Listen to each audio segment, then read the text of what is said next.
Gowon's latest revisionism exposed. Ojukwu did not frustrate peace, you did, by betraying Aburi Accord. In his newly launched autobiography, My Life of Service and Allegiance, former head of state Yakubu Gowon has once again attempted to rewrite history by accusing the late Biafran leader, Lieutenant Colonel Chukwuemeka Odumegwu Ojukwu, of frustrating all peace moves and single-handedly derailing efforts to avert the Nigerian Civil War. This claim is not only false, it is a shameless distortion of documented facts, coming from the very man who personally signed the Aburi Accord and later tore it apart under pressure from Lagos civil servants and northern hardliners. Ojukwu's own words destroy Gowon's narrative. In a detailed first-hand account, Ojukwu made it crystal clear that Aburi was a complete success until Gowon returned to Lagos and reneged on everything agreed upon. Our case was so clear, so straightforward, that there really was not much room for any doubt or confusion at all, Ojukwu stated. The meeting in Aburi, Ghana, in January 1967 was not a failure of negotiation. It was a triumph of consensus among military colleagues. All parties, including Gowon, fully negotiated, drafted, and agreed on the resolutions. Transcripts and audio tapes exist to this day as irrefutable evidence. Ojukwu even reviewed fresh copies of the records shortly before giving the interview. The spirit of brotherhood at Aburi. Far from the tension Gowon now tries to portray, the conference ended on an extraordinarily warm and hopeful note. Ghana's General Joseph Ankara was so impressed that he personally drove both Gowon and Ojukwu to the airport. In a moving gesture aboard the car, Ojukwu took Gowon's hand, placed it on Ankara's lap, covered it with his own, and asked Ankara to hold us together. Ojukwu then gave this solemn assurance: "General, I am genuinely and totally satisfied with everything we said. Once we have fully and successfully implemented this, I would like to ask you for just one favor, for you to be the one who proposes Jack Gowon as the head of state of Nigeria." This was not the action of a man frustrating peace. This was a leader extending trust and brotherhood. Concrete agreements reached, then abandoned by Gowon. At Aburi, they unanimously agreed on establishment of area commands for the armed forces, decentralization of the police force, a new revenue-sharing formula, regional control over internal affairs, concurrence of every region required for national decisions, change of Gowon's title from Supreme Commander to Commander-in-Chief. Ojukwu emphatically rejected the Confederation label thrust upon him. Everybody talks about Confederation.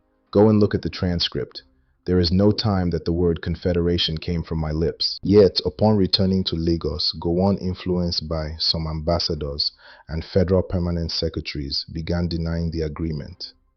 The same man who shook hands and smiled at Aburi suddenly claimed the deal was misunderstood. Who truly frustrated peace? Ojukwu returned to Enugu and threw a celebration, believing the crisis was over. Gowon returned to Lagos and allowed the agreement to be shredded. When the denials began, Ojukwu released the Aburi tapes publicly so Nigerians could judge for themselves. Gowon's regime proceeded with Decree No. 8, which many saw as a watered-down betrayal of the full spirit of Aburi. The historical record is devastatingly clear. Gowon signed it. Gowon killed it. Enough of the blame game. For over 5 decades, Gowon has tried to shift responsibility for the war that claimed millions of lives, mostly Igbo civilians, onto Ojukwu. His new book is simply the latest chapter in this tiresome revisionism. Ojukwu did not start the war. The pogroms against Easterners did not start with Ojukwu. The refusal to honor a solemnly reached agreement did not start with Ojukwu. It was Gowon who had the power to implement Aburi and chose not to. While Nigeria is still struggling with the same fundamental issues of true federalism, regional autonomy, and restructuring, issues that were already solved at Aburi in 1967, Gowon's book brings no message of unity. It only exposes once again the original betrayal, the monumental failure of honesty and leadership from the very top. The tapes are still available. The transcripts are still there. History cannot be rewritten with a book launch. On Aburi we still stand. The truth remains unchanged. Family. But at the end of it, I don't want to go because these things are all, the tapes are available, the records are there. In fact, only about 2 weeks ago I saw a set of the records again. The transcripts are available. But we talked about the Nigerian situation.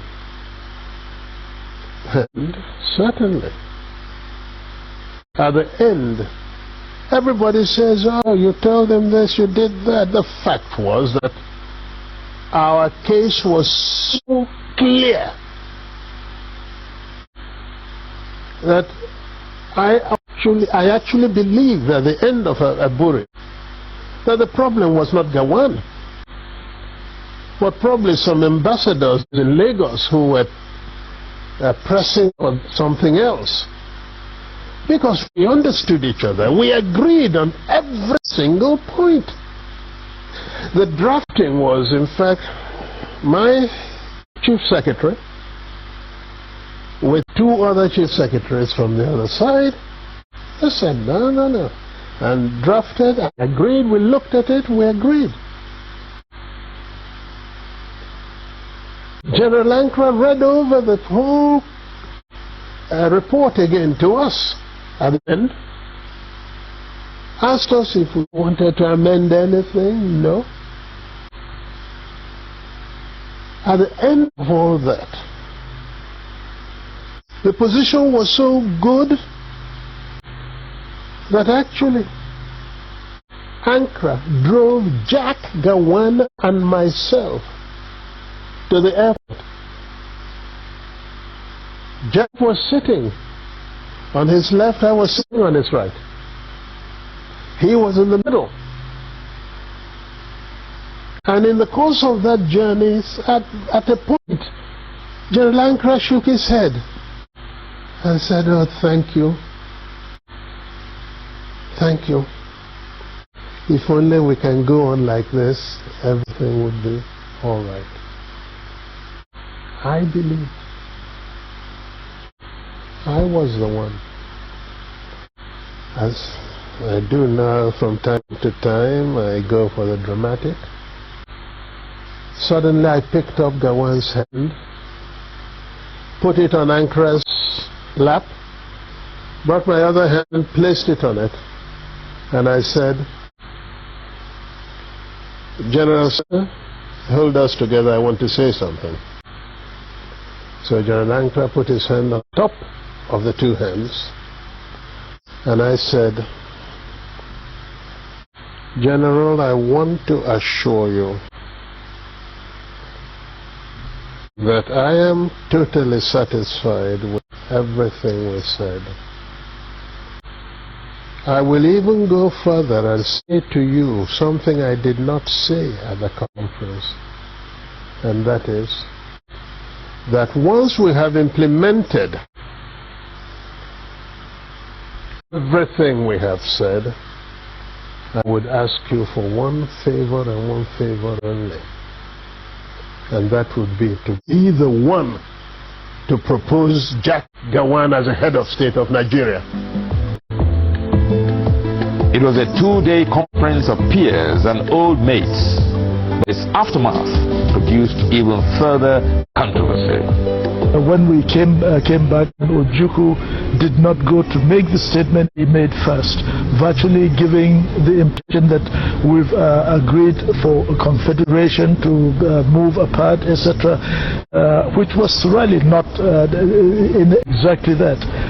If I had had the opportunity to make my broadcast in the first, because that was the agreement, not for him to make the broadcast first, then if I had committed myself to what he said, then there wouldn't have been any problem. But he went and said certain things that certainly looked wrong, and therefore we saw in practically everything he did, I think it was to play up to the gallery, not being sincere. At Aburi, yes, we agreed on area commands for the armed forces. At Aburi, we agreed that the police force would be decentralized. We agreed on those. Yes. We agreed. Even to show that we didn't separate, at Aburi we also agreed on a certain revenue formula. That's what happened at Aburi. Aburi again, because I always end up, it sounds odd today, but I always end up saying I must have been naive, because I believed actually that that would be the end. I'll confess to you, when I got back to Enugu, oh yes, I had a party, believing that probably the danger was over. That's what we thought. Until they then began to deny everything. It was the denial of Nigeria that made me publish the tapes of Aburi, because we had insisted that each one should have a set of tapes. Everybody talks about confederation. Go and look at the transcript. There is no time the word confederation came from my lips. In broad terms, Aburi changed the title of head of state from Supreme Military Commander to Commander-in-Chief, gave the regions control over internal affairs, and concurrence of each region was required for any decision affecting the whole country.